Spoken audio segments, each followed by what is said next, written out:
coupé. C'est bon pour moi. C'est coupé, merci. Clap de fin. Merci Anna. Ok, Anna, tu restes bien au sol. Eve, s'il te plaît, tu prends exactement la même position.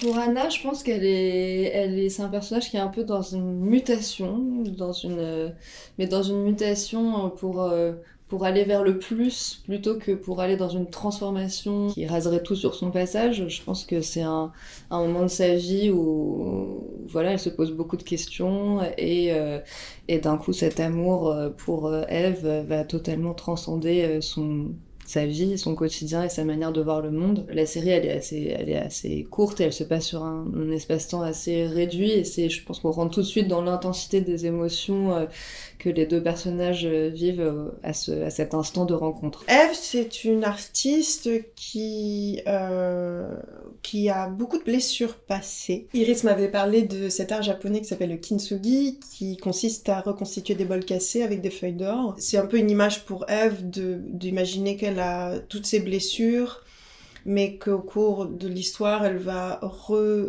consolider son être en le sublimant et grâce à la rencontre avec le personnage d'Anna. On a tout de suite senti, toutes les deux, que c'était un moment assez unique.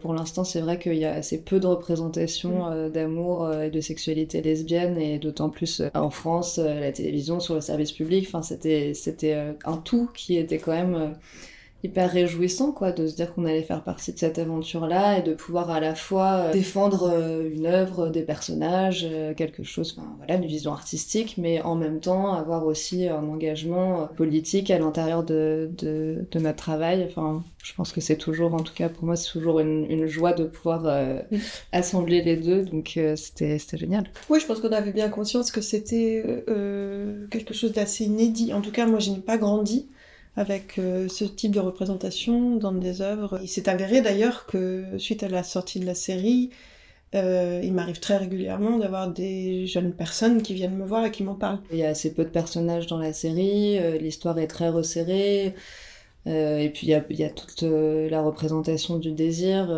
et beaucoup de scènes d'intimité, de sexe entre les deux personnages. Et c'était aussi un choix de la part d'Iris de montrer ça, et elle nous a embarqués là-dedans avec beaucoup de force et de bienveillance. Je pense qu'elle nous a vraiment inclus dans la vision qu'elle avait de ce qu'elle voulait faire et de comment on pouvait construire toutes les trois, et puis avec les autres personnages de la série, cette représentation-là, en fait. Ça longe jusqu'au fond des amygdales. Quoi? Ouais. Bah, tu devrais lui dire que tu veux pas, c'est pas normal. Ouais, bah, j'ai pas osé, tu sais.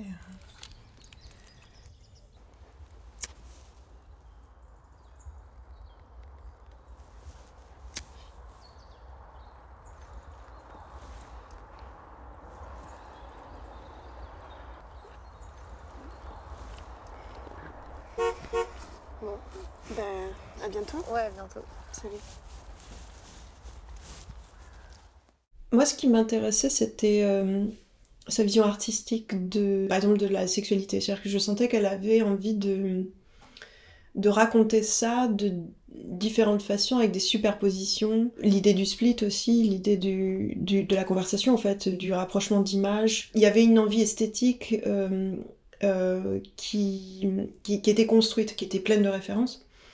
Et de références, oui, qui peuvent avoir un côté militant, ça c'est sûr, et c'est ce qu'elle défend, et c'est complètement construit de manière intelligente, je trouve. Mais dans la représentation de la sexualité, il y avait aussi une envie de raconter ça, pas forcément que de manière brutale et frontale, mais aussi en passant par l'art, quoi. Par des références, par des tableaux, par de la littérature. Et donc il y a toute une culture qui vient avec. Et c'est ça que je trouve fort et intéressant dans la série. Ça nous a permis d'échanger beaucoup de références, d'apprendre plein de choses aussi. Elle nous a vraiment nourris, et c'était un moment où je pense qu'on s'est toutes enrichies énormément, quoi. Ces références dont tu parles, en plus, elles sont assez claires dans la série.